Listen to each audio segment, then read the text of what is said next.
NA 119 Maryam Nawaz साहिबा का हल्का और दूसरी जानिब सनम जावेद साहिबा।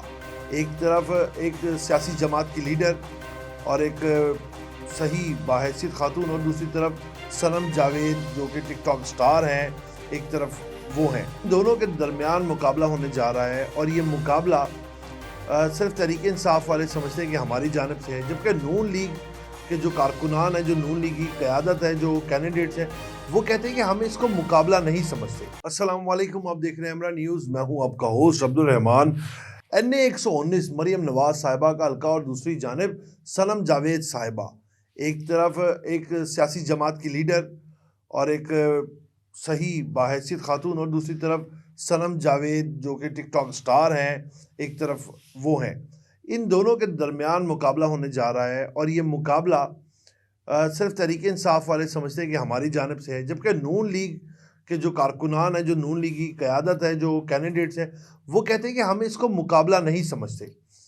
और एक टिकटॉक स्टार, अगर वो वैसे तो नज़र नहीं आ रहा कि कहीं पे कामयाब हो सकती हैं, तो लोग उनको किस लिए सेलेक्ट करेंगे कि वो पाकिस्तान में आके क्या लोगों को अवेयरनेस देंगी। उनको वो सियासत की अलिफ बे का पता नहीं, उनको अवामी मसाइलों का नहीं पता कि वो पाकिस्तान के जो अवाम, जो उस हल्के की अवाम को मसाइल दरपेश हैं, वो क्या मसाइल हैं। कह रहे ये तो ऐसा ही है कि घर का सरपरस्त कोई नहीं होता और जिसका जो दिल आता है वो घर में करता है। कोई पर्दा खींच लेता है, कोई बर्तन तोड़ देता है और कोई नलका खुला छोड़ देता है। तो कहते हैं इस टाइम तहरीक इंसाफ की जो सूरत हाल है वो कुछ ऐसे ही नज़र आ रही है कि घर में बाप नहीं है और बच्चों ने उधम काटा हुआ है।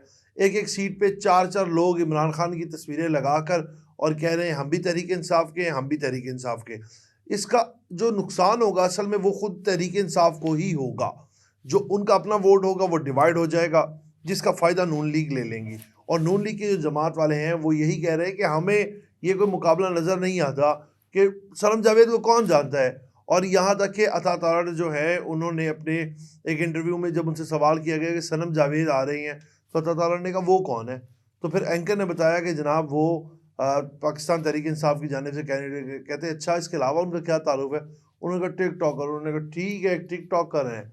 तो ये नहीं कि उन्होंने बोला कि यार मुकाबला अगर करवाना ही था तो कोई सही सामने कैंडिडेट तो होता, इमरान खान खुद होते, कोई ऐसा चेहरा होता जिसको लोग जानते हैं। सनम जावेद को लोग सिर्फ टिकटॉक की वीडियोस देखने की हद तक जानते हैं, इससे ज़्यादा नहीं जानते। ख्वाजा इमरान नज़ीर ने भी यही कहा। उनसे तो बजाते खुद मैंने सवाल किया कि ख्वाजा साहब, एक साइड पे मरियम नवाज साहिबा, एक साइड पे सनम जावेद साहिबा, दोनों खातून के दरमियान मुकाबला होने जा रहा है।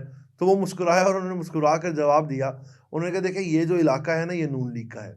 यहाँ पर ज़्यादा वही पुराने लोग हैं जो लाहौर जब आबाद हुआ था, तब ये गाँव था, तब भी यहाँ से नून लीग जीतता था। और जब इस हलके में मलक परवेज़ साहब आए थे, तब वो अल्लाह उनको मग़फ़िरत करे, अब तो वो इस दुनिया में नहीं रहे। तो तब इस जगह पर सड़क का नामो निशान नहीं हुआ करता था। देहाती इलाका था, उन्होंने रोड्स बनाए, वहाँ पर डेवलपमेंट्स की। तो ख़वाजा इमरान नज़ीर कहते हैं कि कल के बच्चे एक लीडर का मुकाबला कैसे कर सकते हैं, जिनको सियासत की अलिफ बे का नहीं पता, जिनको अवाम के मसाइल का नहीं पता, जिनको हल्के के मसले नहीं पता कि यहाँ पे अवाम के कौन-कौन से मसाइल हैं, यहाँ के कौन से पुराने लोग हैं जो इस जमात से जुड़े हुए हैं, जो जानते हैं इस इलाके के मसाइल, इस इलाके के मुअज़्ज़िज़ीन कौन-कौन हैं। कहते हैं टिकटॉक स्टार जो शायद मोबाइल फ़ोन पे सोशल मीडिया की ही ज़ीनत बनी रहती हैं, उनको ला के अवामी मसाइल में खड़ी हो जाएँगी। ऐसा बड़ा अजीब-सी एक अहमकाना बात है। कह रहे और ये शायद उनको खुद नहीं समझ आया कि उन्होंने किसको कौन-सी टिकट देनी थी।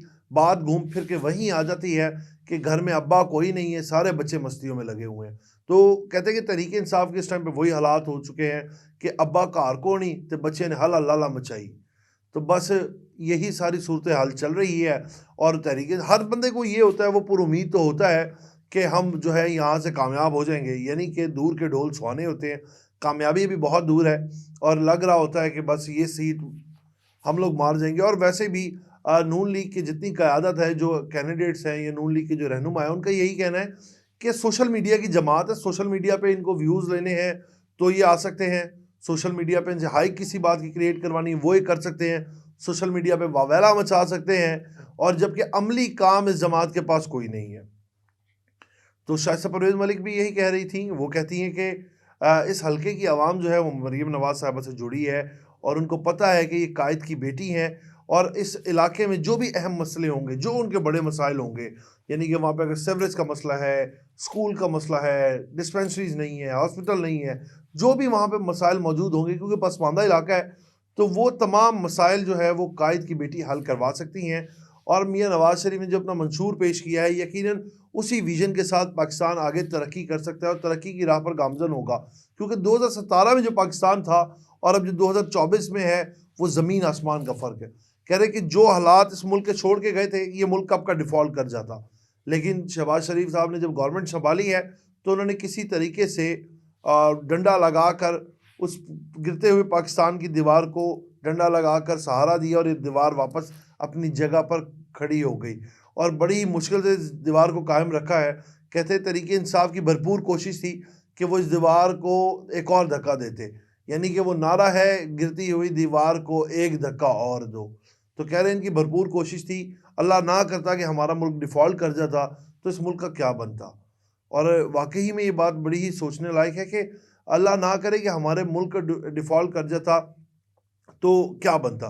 और उनकी स्पीच एक बड़ी मज़ेदार थी। वो ये कहते कि मैंने मियाँ नवाज शरीफ को भी साफ कहा है कि कायद एक तरफ आप हों और एक तरफ पाकिस्तान हो, तो मैं अपने मुल्क की तरफ जाऊंगा। और यकीनन ये बात उनकी बहुत खूबसूरत लगी कि हर पाकिस्तानी की यही सोच होनी चाहिए। सियासी जमातें आती जाती रहती हैं कि आज नवाज शरीफ हैं तो कल बेनज़ीर भुट्टो साहिबा की जमात होगी, बिलावल भुट्टो साहब होंगे, तो परसों इमरान खान होंगे, तो तरसों सिराजुल हक साहब होंगे। ये सियासी जमातों का आना जाना चलता रहता है, क्योंकि उनका काम है सियासत करना और हर एक इक़्तिदार की भाग दौड़ में लगा रहता है। हर एक चाहता है कि हम किसी तरीके से कामयाब होके इक़्तिदार संभालें, वज़ीर-ए-आज़म के तख्त पर बैठ जाए। हर सियासतदान की ये ख्वाहिश है। लेकिन जब तक ये मुल्क नहीं होगा सलामत, तो किस तरह आप बैठेंगे।